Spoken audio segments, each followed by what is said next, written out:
¿Sabías que una idea pequeña y brutalmente práctica terminó cambiando el mapa de los conflictos modernos?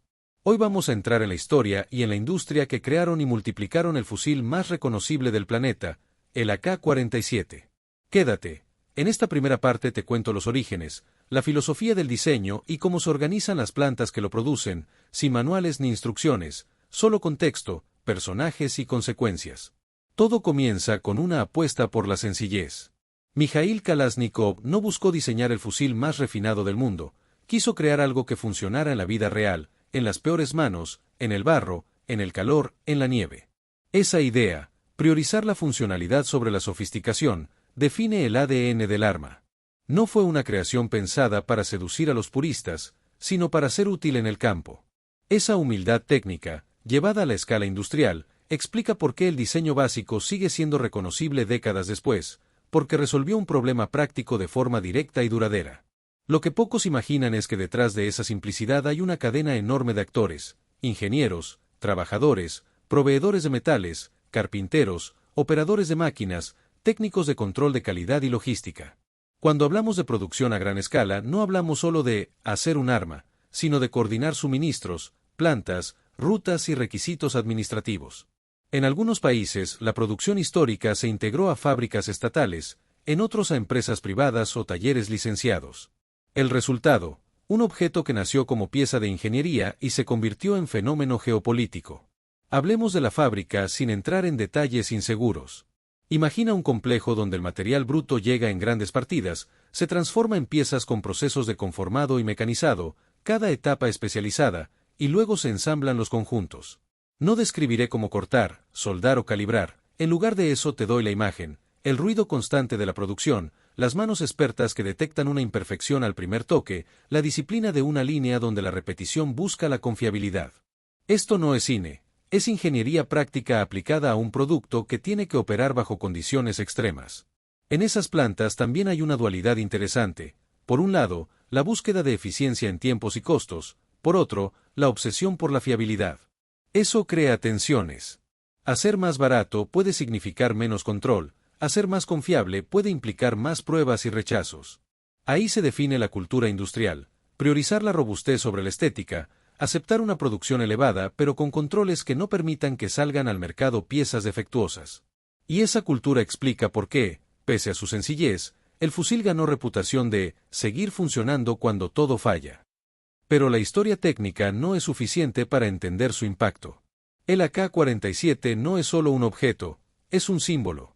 En muchas zonas del mundo se convirtió en emblema de movimientos políticos, insurgencias y ejércitos regulares. En algunas narrativas aparece como herramienta de liberación, en otras, como instrumento de represión. Esa ambivalencia es parte del misterio que rodea al fusil. Su diseño práctico lo hizo accesible, y su accesibilidad lo llevó a convertirse en protagonista de conflictos y mercados paralelos. Y no olvidemos al inventor, Kalashnikov. Su figura es tan contradictoria como su creación. Por un lado, el reconocimiento público, un sargento que resolvió un desafío y dejó una marca indeleble. Por otro, la ausencia de grandes recompensas económicas personales, trabajó en marcos estatales, y a su manera, quedó atrapado la complejidad de un invento que trascendió su control. Esa paradoja humana, el creador que no se enriquece mientras su diseño define guerras, añade una capa moral que siempre aparece cuando hablamos del tema. Transición, pero la historia no termina en el nombre del inventor ni en la primera idea. Lo que realmente define la huella del AK es cómo se transformó en producción masiva y cómo esa producción conectó regiones, economías y conflictos. En la segunda mitad de esta primera parte veremos cómo se organiza la industria a grandes rasgos, cómo se garantiza la calidad y qué significa eso cuando el producto sale de la planta. En la planta moderna hay etapas que, a alto nivel, se repiten en cualquier línea de producción: recepción de materiales, procesos de conformado, piezas pequeñas que se hacen por separado, ensamblaje final y control de calidad. Cada una de esas etapas tiene un propósito industrial: permitir la repetición, facilitar la reparación y mantener la resistencia.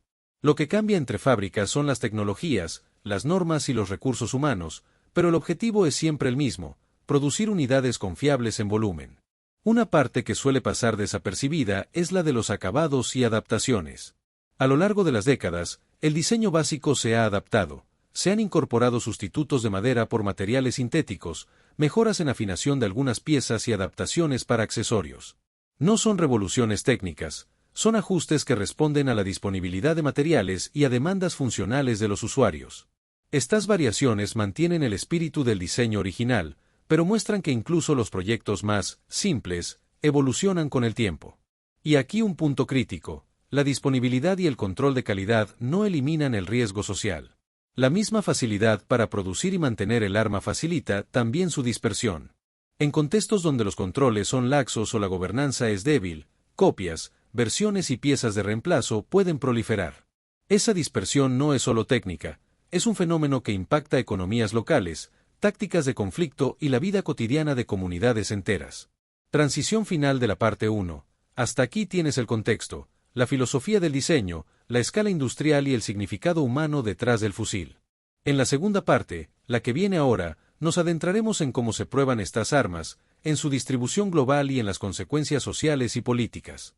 Además, cerramos con una reflexión provocadora: ¿cómo deberíamos mirar los logros de ingeniería cuando su uso puede ser tan destructivo? Abrimos la segunda parte con una pregunta directa: ¿cómo sabes que algo tan simple no es peligroso? La respuesta está en las pruebas y el control industrial, pero también en la ética y la política. Hoy te explico, sin entrar en instrucciones, cómo se verifican la funcionalidad, cómo se organiza la distribución global y qué efectos ha tenido esta difusión en el mundo. Primero, las pruebas. En cualquier fábrica seria hay etapas dedicadas a garantizar que lo que sale no tenga fallos que pongan en riesgo al usuario.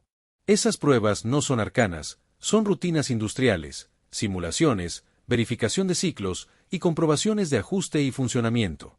La idea central es esta: un producto que se usa en condiciones extremas no puede pasar al mercado sin haber sido probado en esas condiciones.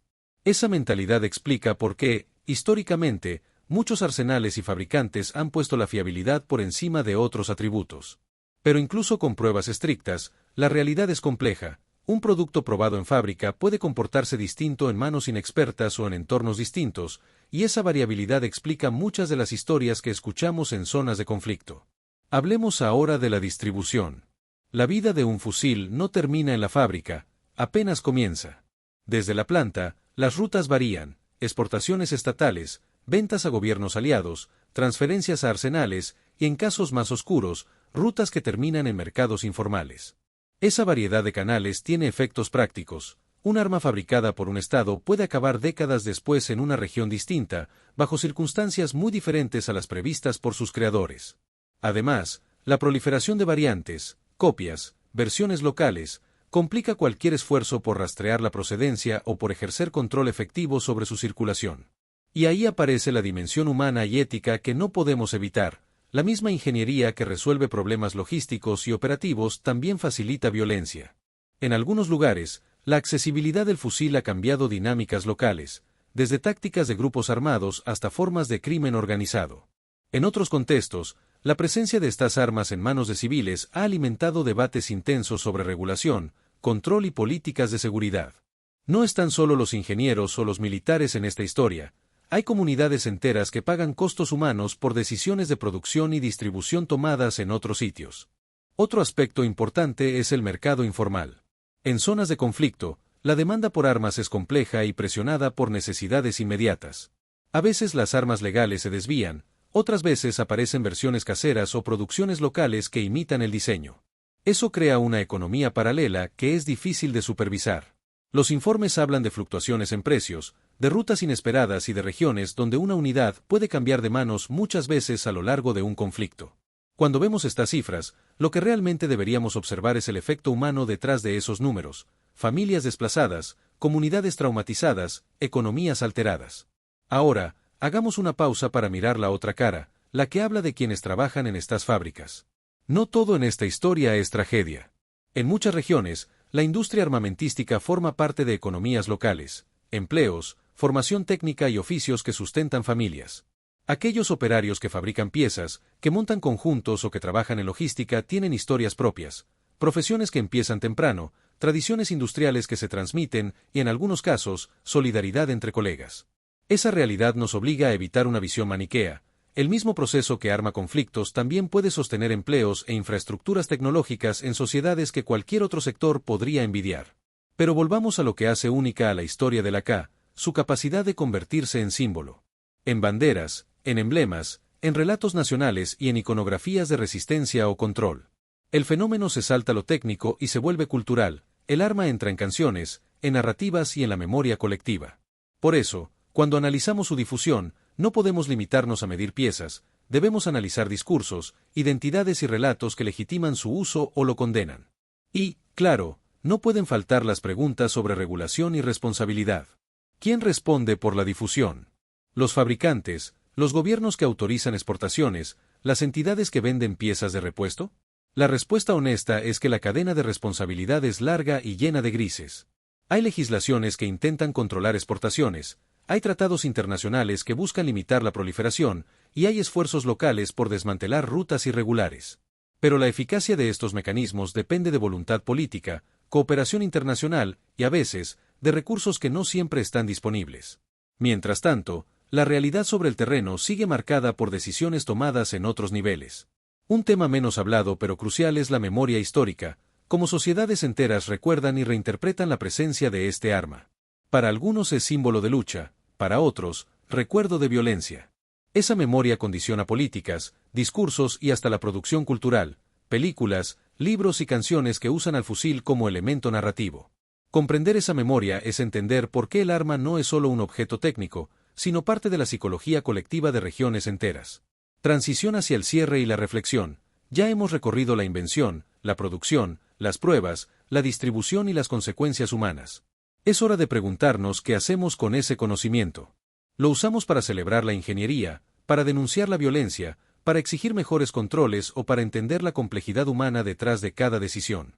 Cierre reflexivo. La historia de la K-47 es, en el fondo, una historia de contradicción. Es la historia de un diseño que resolvió un problema con nobleza técnica y que, al mismo tiempo, habilitó tragedias. Nos obliga a pensar distinto sobre lo que significa innovar. No basta con evaluar el éxito técnico, debemos evaluar el impacto social, la ética de la difusión y las responsabilidades de quienes crean y regulan esas tecnologías. Si aprendes a mirar la ingeniería en su contexto, empiezas a ver las conexiones, economía, política, cultura y dolor humano. Para terminar, y dejándote una invitación, cuéntame en los comentarios qué te sorprendió más de esta historia. ¿Te impactó la figura del inventor, la magnitud de la producción, las rutas de distribución o las consecuencias humanas? ¿Crees que la solución pasa por más regulación internacional, por desarrollo económico en regiones afectadas o por otro enfoque? Tu opinión ayuda a que la conversación suba de nivel. Si te gustó este formato en dos partes, dale like, comparte y suscríbete. En próximos videos podemos profundizar en alguno de estos asuntos, la geopolítica de las exportaciones, historias de fábricas concretas, desde la perspectiva histórica y social, no técnica, o el análisis de cómo la tecnología transforma identidades en zonas de conflicto. ¿Qué prefieres? Yo voy por el análisis profundo, tú eliges la ruta.